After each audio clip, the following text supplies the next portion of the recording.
França. O país europeu que é uma das principais economias do planeta, conhecido por sua gastronomia internacional, suas marcas de luxo e, claro, pela sua capital Paris, que é uma cidade global, um centro de moda e cultura que recebe anualmente mais de 40 milhões de visitantes, 6 vezes a quantidade recebida pelo Brasil. E no seu auge, o Império Francês foi o segundo maior do mundo, concentrando 8% do território mundial, com colônias em boa parte da África, outras na Ásia e até mesmo na América, que foram responsáveis por espalhar a influência e a cultura do país no cenário mundial, sendo hoje o francês a quinta língua mais falada do mundo, com mais de 280 milhões de falantes. Além disso, o país consegue se destacar em algumas indústrias que o tornaram a 7ª maior economia do mundo, com um PIB de 2,7 trilhões de dólares, além de ser uma potência militar com poder nuclear e um dos únicos 5 membros permanentes do Conselho de Segurança da ONU.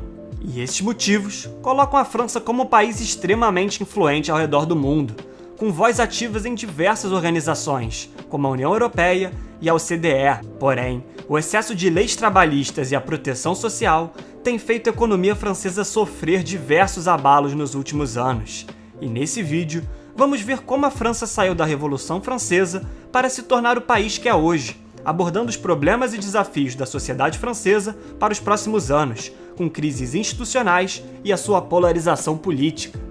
Para entender o cenário francês atual, precisamos voltar para a Revolução Francesa, em 1789, quando a altíssima desigualdade social entre a aristocracia e o povo, além do excesso de gastos com guerras, levaram a um endividamento e uma crise econômica no país, que, somados ao alto desemprego e ao aumento nos preços da comida devido ao inverno rigoroso, que afetou a agricultura, levaram à fome e, consequentemente, à revolta da população. E mesmo com a queda do absolutismo, os líderes seguintes foram talvez até mais autoritários que antes. Mas ainda assim, a importância da Revolução Francesa para a história da França até os dias de hoje não pode ser subestimada, pois com a Declaração dos Direitos do Homem e do Cidadão e o conceito de liberdade, igualdade e fraternidade, estipularam uma mentalidade social forte na população francesa. E esse fator foi a semente para o forte bem-estar social adotado pelo governo francês pós-Segunda Guerra. E esse período de guerras foi devastador para a França, pois a destruição da infraestrutura, os mais de 2,7 milhões de mortes e o colapso econômico incentivaram os movimentos de independência das colônias europeias. Visando se recuperar economicamente, o governo francês adotou profundas reformas no período entre 1945 a 1975, que ficou conhecido como os 30 Gloriosos, que com a ajuda financeira dos Estados Unidos aos países europeus pós-Segunda Guerra, a França, então liderada por Charles de Gaulle, implementou um grande programa de nacionalização, estatizando diversas empresas e investindo nos setores de indústria pesada, finanças, energia e transporte. Além disso, trouxe uma reforma social, com a adoção de medidas que iniciaram um forte bem-estar social da população francesa, como a criação da Previdência Social e comissões de trabalho. E os efeitos dessas medidas foram muito positivas, com o país crescendo em média 5% ao ano nesse período, com alta produtividade de suas indústrias e aumento nos salários e consumo, que transformaram o país de rural para urbano, reduzindo a população rural de 33% do total nos anos 40 para apenas 5% na década de 90. E apesar da queda da população rural, a agricultura aumentou muito sua produtividade com a ajuda do governo, investindo na mecanização, fertilizantes e novas tecnologias da época, que resultaram na França se tornando um dos maiores exportadores mundiais no setor. Porém, desde meados da década de 70, o crescimento econômico do país começou a desacelerar, com a inflação e o desemprego perto dos 10%. Além disso, o excesso de intervenção estatal na economia ainda se manteve presente até o meio da década de 80, com mais de 20% dos trabalhadores do setor industrial empregados em empresas públicas, além de 80% das linhas de créditos controladas por instituições financeiras estatais. Posteriormente, com a saída dos socialistas do poder, foram tomadas políticas mais orientadas para o mercado para estimular investimentos privados, e, em seguida, para formar a União Europeia, com diversas privatizações ocorrendo desde 1986, como a Renault no setor automotivo, Air France no setor aéreo, Orange SA no setor de telecomunicações e os principais bancos do país, como BNP Paribas. E atualmente, a França tem mantido essa economia mista, com a intervenção estatal ainda presente em setores de transporte, energia e defesa, adotando um modelo de social-democracia que, apesar de estar mantendo um crescimento estável nos últimos anos, tem sido afetado pelas crises econômicas. Mas ainda assim, essa nação vem se destacando em diversos setores, como o setor automotivo, tendo duas das principais marcas do mundo, a Renault e a Peugeot, que geram 117 bilhões de euros anualmente. No mercado de luxo, os franceses também lideram, com 3 empresas entre as 10 maiores do setor, como as holdings LVMH, que detém mais de 75 subsidiárias como a Louis Vuitton e a Dior, que gera uma receita estimada de 59 bilhões de dólares anuais,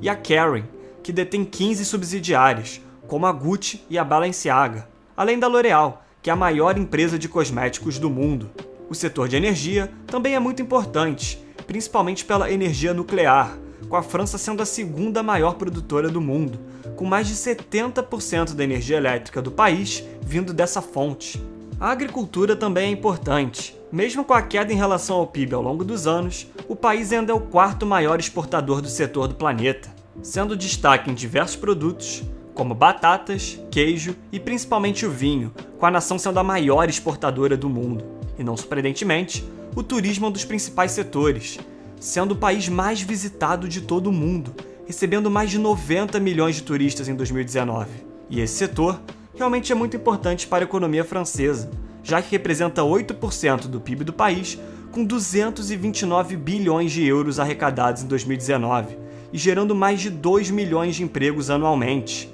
Porém, a pandemia afetou fortemente esse setor, com estimativas do Conselho Mundial de Viagens e Turismo citando que em 2020 a perda para a economia francesa seria de impressionantes 131 milhões de euros por dia. E mesmo com expectativas do setor se recuperar em 2021, a lenta vacinação na Europa e as severas restrições desde o início da pandemia podem acabar prejudicando ainda mais a economia do país. Apesar do sucesso das indústrias francesas, é importante frisar que as grandes economias europeias, como a Alemanha e Reino Unido, conseguiram uma recuperação mais rápida depois da crise de 2008 do que a França, que apesar de ser a 3ª maior economia da Europa, ainda possui um PIB inferior ao nível pré-crise de 2008, e isso pode ser explicado pela extrema dependência das principais indústrias francesas no mercado externo, pois por mais que o turismo e a indústria de manufaturados, com cosméticos e produtos de luxo sejam extremamente lucrativos, qualquer crise econômica mundial como a de 2008 e agora com a pandemia de 2020 afetam fortemente esses setores e, consequentemente, o país, que teve uma recessão de 8,3% em 2020. E apesar de todo o potencial econômico e relevância da França no cenário mundial, há décadas o país tem sofrido com altos níveis de desemprego e aumento da dívida pública, além de um sistema estabelecido de bem-estar social. Mas diferentemente do caso da Finlândia, pode ser aplicado também para todos os outros países nórdicos, o sistema de bem-estar social desses países andam junto com o mercado desregulado e incentivos à competição e empreendedorismo. Só que no caso da França, o bem-estar social está atrelado a uma forte regulação de mercado e um código trabalhista complexo e extenso. Então, mesmo com as empresas francesas querendo contratar, acabam esbarrando na enorme burocracia de contratar e demitir algum funcionário. E visando mudar isso, a reforma trabalhista de 2017 passou mesmo com fortes protestos de sindicatos, flexibilizando o poder de negociação entre patrão e empregado, além de facilitar as demissões aos investidores estrangeiros quando esses passarem por dificuldades econômicas, pois até então, as autoridades levavam em conta a situação da empresa globalmente, e não apenas na França. E essa reforma, por mais que não resolva todos os problemas, ajudou na queda no desemprego do país, que se encontra em 8%, que mesmo sendo o nível mais baixo desde 2008, continua sendo a 5ª maior da Europa Ocidental, bem acima dos 4,5% da Alemanha, por exemplo. Além disso, essa preocupação com o bem-estar social faz a França ter altos gastos públicos, sendo o país que mais gasta com bem-estar social em relação ao PIB do mundo, com 32% de todo o dinheiro arrecadado indo para gastos com seguro social, além de saúde e educação totalmente públicos. E essa forte valorização da social-democracia e a necessidade de recuperação pós-crise de 2008 também levou o presidente socialista François Hollande, em 2012, a estipular impostos sobre grandes fortunas, ou seja, qualquer cidadão que tivesse um rendimento acima de 1 milhão de euros deveria pagar 75% de imposto de renda, com o governo acreditando que no ano seguinte